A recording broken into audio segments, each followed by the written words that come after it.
Welcome to Business Beyond the Mic, where we join Carly Van Heerden, CEO and founder of We Edit Podcasts. Together, let's uncover the art of podcasting. Hey everyone, and welcome to Business Beyond the Mic. I'm your host, Carly Van Heerden. Today on the show, we welcome Tim Truax. In 2015, Tim began his podcast journey as he turned his passion for pop culture, namely Star Wars and Marvel, into his first podcast called The Nerd Room. As the host, producer, and editor of The Nerd Room, Tim has refined his podcasting skill set as a pop culture commentator across over 400 episodes. Since launching The Nerd Room, he has seen many big changes in the industry, giving him a unique insight into the past, present, and future of podcasting. Outside of his career as a geologist, Tim recently became the CEO and chief podcaster at PodSummit, a new Canadian company that is focused on delivering unparalleled podcast events in Canada. PodSummit will launch their very first event in fall of 2024 with PodSummit YYC hosted right here in Calgary, Alberta. As part of the launch of PodSummit, Tim has recently started a new podcast called The Podcast Experience, which looks to discover the why behind your favorite podcasts and podcasters. During our conversation, Tim shares his own journey with podcasting and how things have evolved since airing his very first episode in 2015. He also dives into how his views have shifted from the external to the internal measurements and why he's really looking inwards to find the value that he's providing as a podcaster. Tim also shares his buy into the concept of innovation and why you shouldn't be scared off by the term and instead you should embrace it.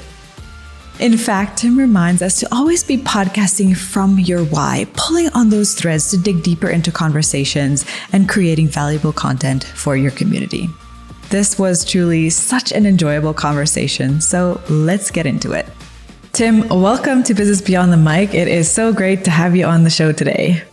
Oh, Carly, thank you so much for having me. I'm very excited to talk podcasting. Yes. I love podcasting and I've been listening to all your shows and it's just been fantastic to hear all the great guests. And I'm honored to be on here today. Well, I was thinking about it earlier and I'm like, this is kind of like an inception of podcasting because I'm talking about podcasting on my podcast and you talk about podcasting on your podcast. So this is going to be great. But on that note, why don't you start us off by just telling us about yourself, your business, your brand, and of course, your podcasts. Yes. So like you said, I do have two podcasts and my story, if you rewind a little bit, goes all the way back to 2015. And I've been podcasting about pop culture. I'm a big Star Wars, Marvel fan. I do all the collecting. I'm kind of very embedded in that nerd environment. And that really sprung this idea of a podcast, a passion turned into a podcast. And I've been podcasting about pop culture for like 8 years now. We're like almost 400 episodes into that podcast. We're still going. And more recently, as we get into this conversation, we'll talk about it a bit more. I've been really focusing on community building through that whole time. And what that's led to is myself and my wife actually starting a new business called PodSummit. It's a podcast event company that's going to be producing big events across Canada with a nice little Canada spin on it. And so we're very excited to get into all that. And alongside of PodSummit, we've also launched a new podcast called The Podcast Experience. And so we'll be talking around two different podcasts over the next couple of years. And the podcast experience is very similar to like this. It's just exploring the why of podcasts, why of podcasters, and trying to dive a little deeper into understanding why people do what they do and why they spend so much time at their microphones, communicating, building communities, and ultimately sharing their experiences across the podcast landscape. No, I love it. And I've been just diving into your episodes as well. And the latest one with Kathy, she is a former radio journalist. And the story in there is so incredible. And like the gold that she pulls out just going through her old cassette tapes, that is just what a nice, transition for her into this entertainment podcasting world. And yeah, I just love it. Yeah, I am interested to hear more about PodSummit. So why don't you just talk to us through about what that's going to look like? like? Because I'm sure everybody wants to know what's going on in the Canadian podcast conference scene. So yeah, let's dive into that. Yeah, well, this is a whole new venture for myself. If I can rewind a little bit back, the idea of the Nerd Room was always about community building. It was finding a place where we could express ourselves and find like-minded individuals to share in a passion. And sometimes that's difficult, especially earlier on in the pop culture space. It wasn't as widely accepted and wasn't as widely enjoyed, I will say, even 10, 15 years ago. And so always trying to find a person to share something with was super important to me. And the podcast delivered that. It allowed us to create this wonderful community and it allowed us to share this passion and this love for things like Marvel, Star Wars. And what that really got me to was this idea and this why of community building. And that's really what PodSummit was born out of. It was born out of that why. It was born out of that desire to create something bigger.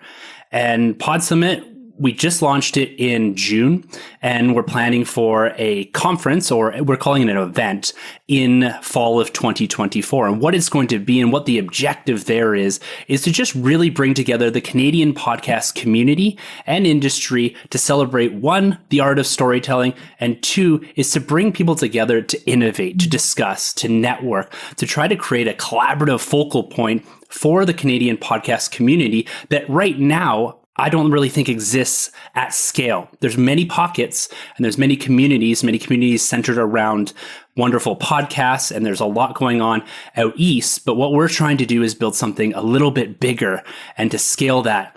And so the closest relationship you could talk to would be something like a podcast movement or a podcast show like you see in London. But what we're doing, we're putting our own spin on it. We're bringing new innovative ideas to this scene, and we're being very Canadian focused. We want something at scale for Canada to create a much larger community and bring people together.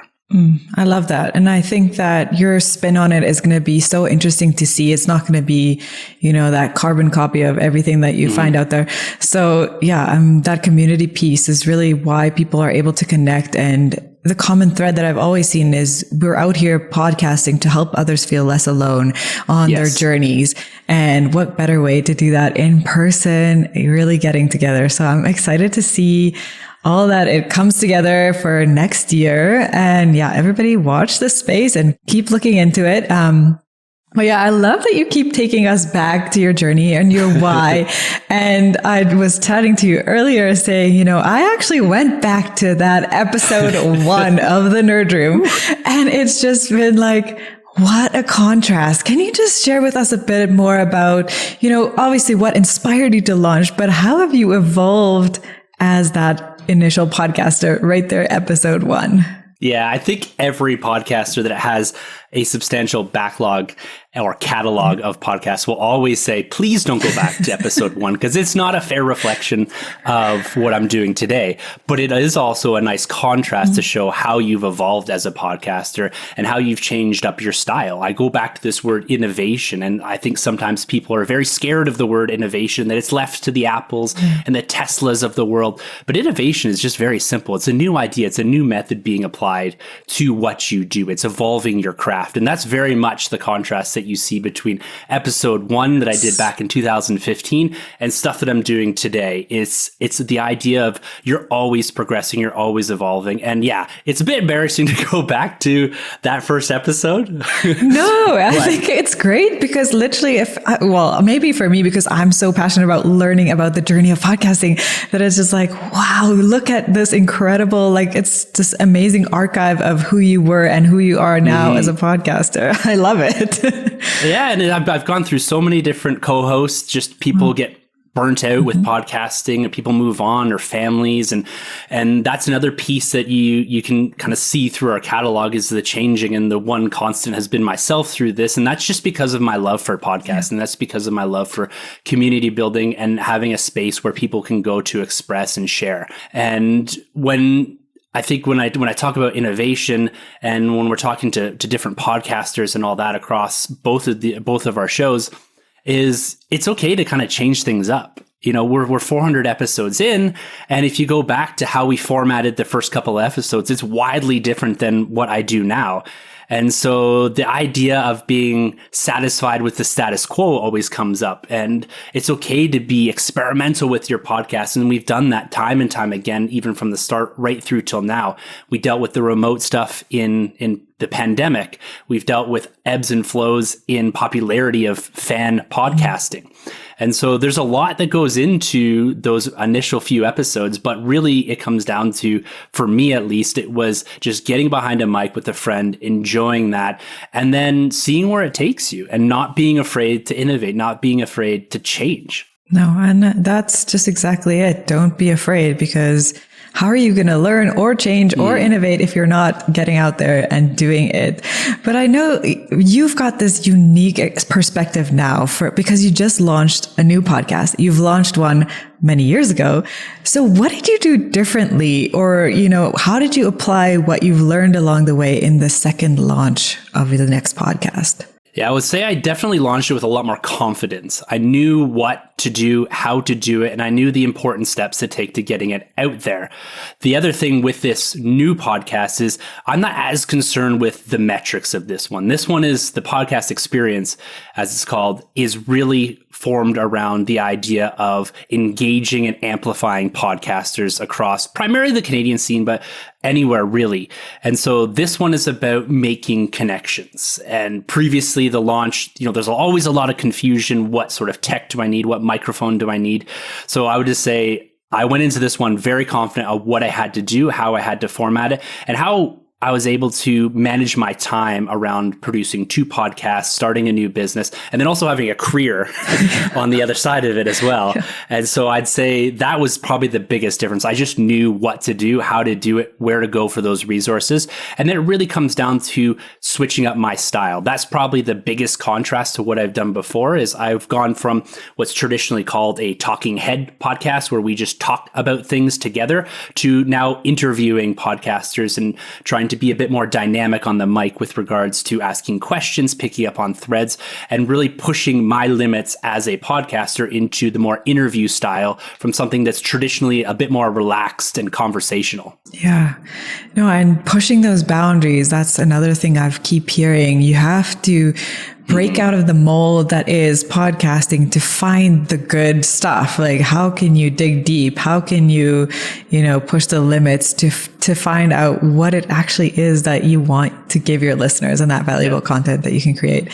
And it's interesting, like the 2 different topics that you have. So with the Nerd Room, you are able to cover what's going on. It's popular things. You just dive right into it. And then with the podcast experience, you're actually having to look at that podcaster as an individual and find their story. It's not something that's already necessarily out there. So you're having to dig into that. How have you adapted, the way that you ask questions or the way that you shape your episodes for these 2 then? Yeah, they're a lot more related, I think, than I initially gave them credit for with regards to how I formulate questions. Because as a host of sometimes up to 3 or 4 people, you learn very quickly how to manage a conversation and how to pick up on particular threads or ideas and pull them into the conversation without asking very specific or pointed questions. The problem you have with a talking heads style of news podcast is, do you go around the table and ask the same person the same question each time? How do you feel about this? How do you feel about that? That's not very interesting. People disengage with that very quick. And so you have to be able to weave your way through 3 different opinions and also progress the podcast itself and what you're talking about from topic to topic, especially if you're covering a huge spectrum of topics like Star Wars or Marvel, DC that we've done in the past. And so I've been able to take a lot of that hosting ability and translate that into listening and pulling on specific threads, as I said, to really dig deeper into a person's story. And so that's probably, they're a lot more related. And the one thing that I always try to do as well in an interview style podcast, which you're very good at as well, is making it a conversation. You don't want to be talking or interviewing as is traditionally done, where you're just pointing questions at a person. It's more about the dialogue and the back and forth. And so I've taken a lot from what I've done in the past, But I've also had to do a lot more research for the podcast experience. I basically go in almost blind now because we've been doing it for so long. We'll pick a few topics or we'll watch a show or a movie and we'll just talk about it. We'll have a conversation as you would sitting at a pub or in your house or having friends over.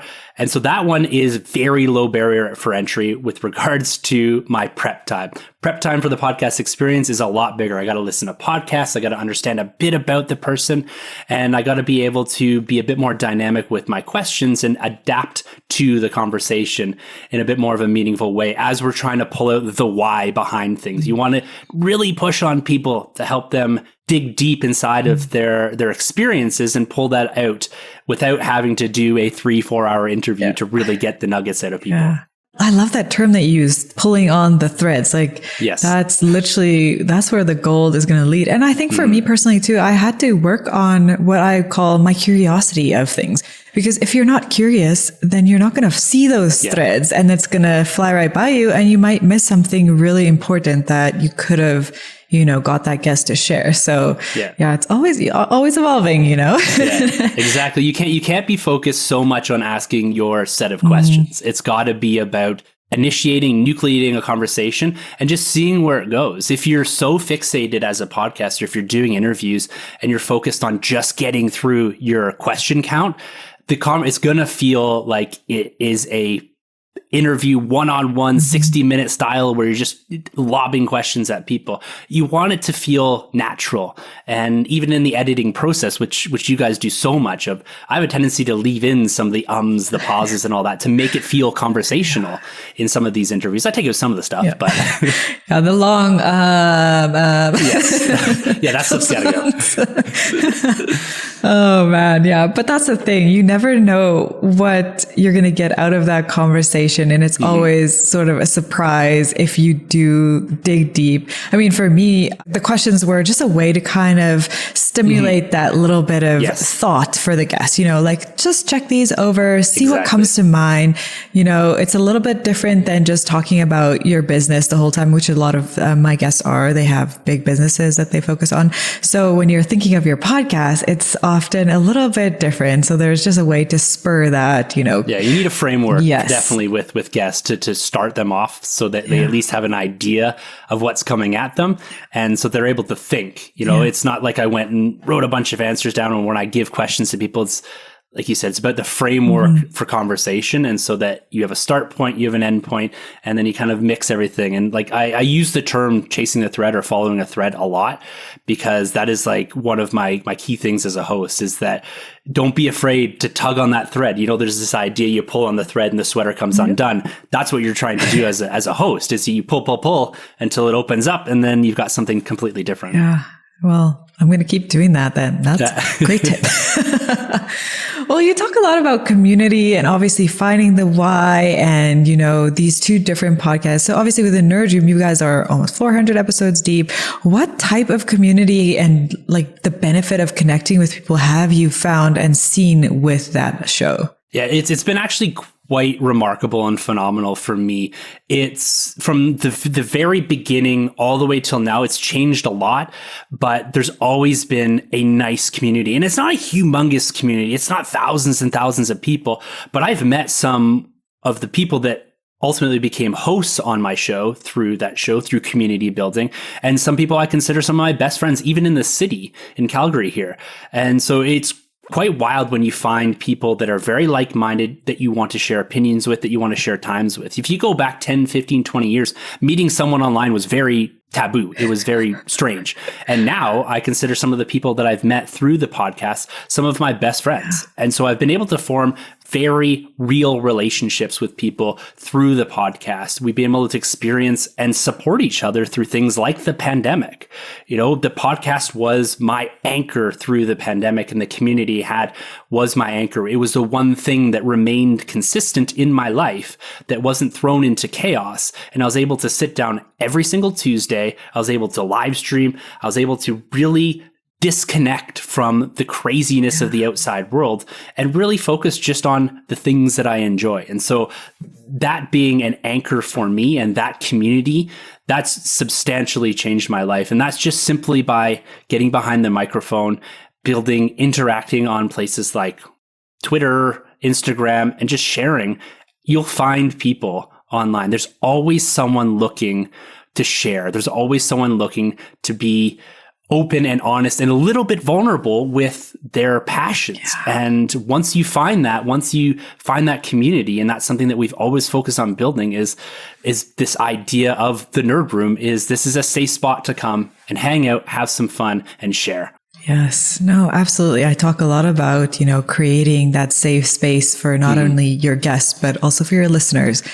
And then the vulnerability is allowed and it's, accepted. And it's just a place where that community can support you through whatever you are sharing, which I love. Because obviously with the pandemic too, there was a lot of inconsistency in our day-to-day lives. So this consistency you're talking about, sitting down every Tuesday, is more valuable than we even thought, because we were challenged from left and right in our daily lives with turmoil. And this consistency was, that's incredible. I love it. I love that you shared that. I know you say that you don't focus on metrics now, but what was it like before when you were focusing on them?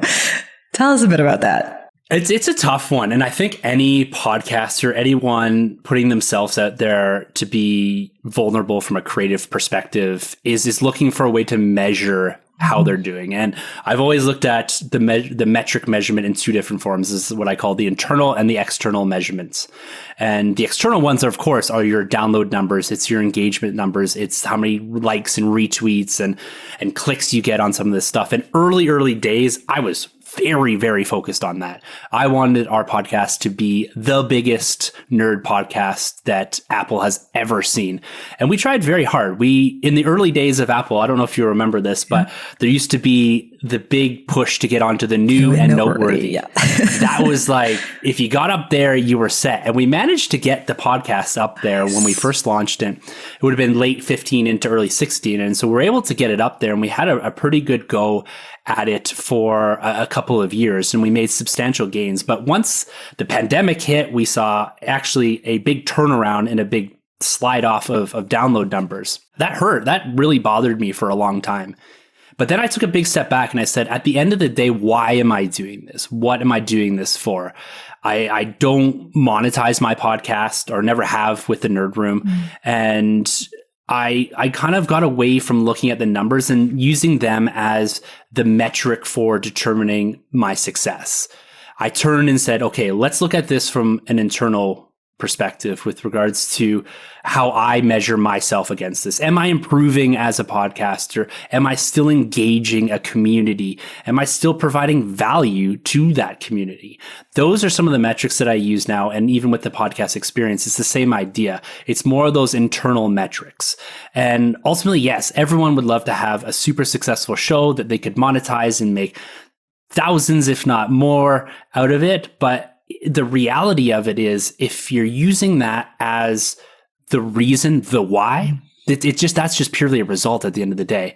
But if you're using that as your why, you're ultimately going to have a really hard time in the podcasting space, because it is really tough to make a substantial show that makes money unless you're coming at it with a huge audience from external to podcasting. Yes. So I really look inwards a lot. And that's what I started to do, because I got to a point where it became obsessive, looking at the numbers as soon as the episode dropped. Why am I not getting the downloads? Where is everybody? And you want, what you're looking for really is consistency and slow builds. At least that's what I've looked for. And if you're maintaining consistency, it means that, even us after almost 400 episodes, that people are still coming back to listen to us talk about anything, the latest nerd news or pop culture news. That to me is success. And it's allowed me to develop this idea of the why behind community, which ultimately has led to me initiating and starting a new business in PodSummit. And so, although not monetizing and not building in the way that maybe a traditional podcast would, it's allowed me to step back and rethink about, how can I turn podcasting into a business? How can I turn podcasting into something a little bit more, while maintaining my why, while maintaining the reason I got into podcasting, and making that part of the foundation of a new business. Yeah. Oh, I totally agree, because it's like you don't have to be jumping on every bandwagon, that other podcasters are doing. And I think too, those podcasters who make it big overnight, because of their big followings, that's just their path on it. It doesn't have to be everybody's path. I mean, in my opinion, if I had a huge, crazy following already, I would be stupid not to have a podcast because that is a great strategy for those people. If it's your why and you're just doing it as a passion project or to help other people, those should be your metrics, right? Yeah, exactly. And even like you said, with regards to the podcast becoming a portfolio piece, I've referred to this in the past in other podcasts that in about 2017, 2018, podcasting became part of a celebrity, a musician, a commentator, whatever, someone that had a substantial following. It became part of their portfolio, which made hobbyists and independent podcasting, it changed the metrics for them, because all of a sudden, all of the top podcasts were very famous people. Yeah. And as an indie podcaster, as a hobbyist podcaster, it's very difficult to break into that bracket because you're not coming with tens of thousands of already made fans or listeners or people that are downloading your episodes and all that. And so that's also when it comes down to metrics, is you have to calibrate as towards where you're at. Some of the most successful podcasters I know have very reasonable download numbers, but you're talking like hundreds of downloads, but they've found a niche topic. And the rise of the niche podcast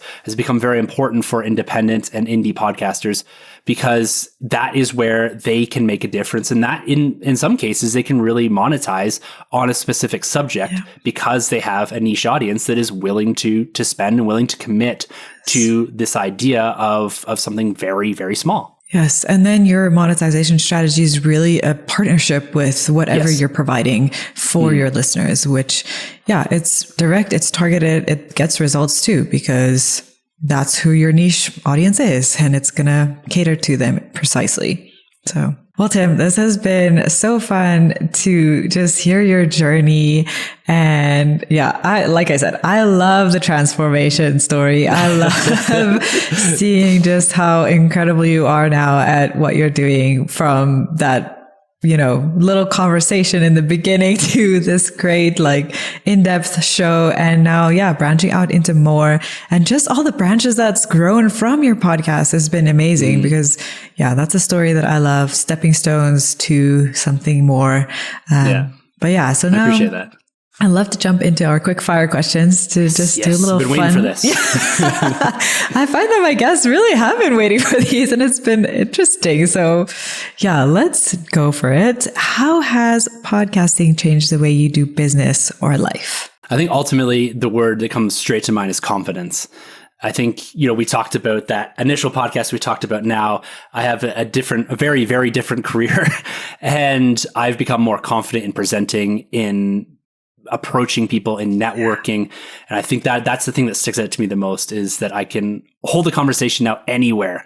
And even if I'm not 100% knowledgeable on something, I'm able to go in and say, okay, I can do this. I can, again, find those threads and pull on them, even in life conversations and business conversations. So that's it. Confidence. Wow. Love it. So what are your top tools or non-negotiable investments for your podcast? Well, I think everyone says audio, which I completely 100% agree with. The way I've always looked at audio is that if people can leave the podcast because they don't like me as a host, they don't like my voice, they don't like the topics we cover, I never want someone to leave because the audio is not good. That is a non-negotiable for me. And so instead of saying a mic or something like that, I will say a remote recording platform that records locally on your laptop. So if you're using Skype, if you're using Zoom, if you're using Google Meet, stop that. Go use StreamYard, Riverside, Squadcast, whatever. There's all kinds out there, and they really boomed and emerged and have substantially evolved since the onset of the pandemic. That's where a lot of these companies really found their footing. And the remote local recording gives you in-room quality while podcasting with almost anybody on planet Earth. So that's it. That was my non-negotiable, is a remote recording platform. Make that small investment. StreamYard you can do for like $20 or $30 a month. It's worth it at the end of the day. Yeah, absolutely. There's nothing worse than recording a whole interview and it just doesn't work, or your audio is bad. And exactly. And in the remote recording platforms, lower the barrier entry for the interviewee, where you just send them a link, they pop on and they go. There's no need to say, oh, can you do this? Can you fix this? You can monitor everything in the background. It's fantastic. Like these are, it's a must tool for me. Yeah, absolutely. And on that topic, what was the biggest podcast fail or lesson that you learned? Yeah, I think I have to go to back to this idea of innovation. I think our failure to learn very quickly, to innovate faster and not be satisfied with the status quo. That's something, I said at the start, I want to say it again here, and I want to explain a little bit, because being satisfied with the status quo is just moving into every single week and doing the same Monday thing back to back to back to back. No, you want to change. Go experiment a little bit, change up your style, bring a different host in, bring a different guest in, pull a guest from external to your community, your environment. I've had my wife on my podcast to talk about nerd stuff, just to bring a different flavor to things. And she has no interest in this stuff the same way I do. So I think our biggest lesson learned was, and this goes back to the conversation I had with Kathy on the podcast experience, is that you don't have to do everything that everyone else is doing, but you have to think of new ways and put on new spins to your podcast. Don't be afraid to innovate. I wish I'd innovated quicker and faster and became what I like to call a first mover as opposed to a fast or slow follower. Yes. I don't want to be following someone. I want to be innovating. Take an idea, push it, evolve it. I wish I'd done that sooner. Oh, yeah. Love that. I mean, I was in the gym today and my body is just not moving. I'm like, brain, move faster, learn faster, do this. So yeah, definitely on that train. Yes. Okay. Final one. If money or time were not a factor, what would be next for your podcast? Well, I'm gonna shift this more into the new launch of PodSummit. I think ultimately the objective doesn't change for us. What we want to do, having it here in Calgary is very important to us. Having the environment for collaboration, for being creative is important to us. But I think we scale faster. If money is no object, we really start to build this very quickly and scale it faster. Open it up to more of Canada as far as where we're having these multiple events. Ultimately, money is going to very much influence that.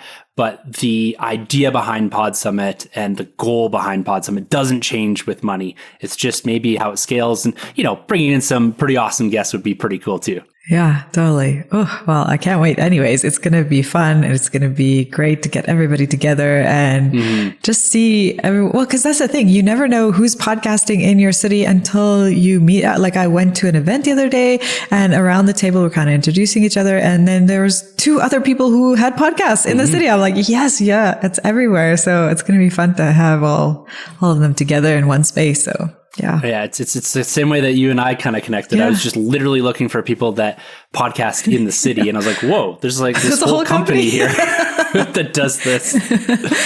Oh, well, this has been incredible, Tim. Thanks for sharing your honest truth and your why, and just being so open with our listeners about what it takes to do this thing, and encouraging them to innovate, to get out there. And thanks so much for coming on the show today. Well, thank you so much for having me. Well, everybody, hope you had a blast with us today, and we will see you next time.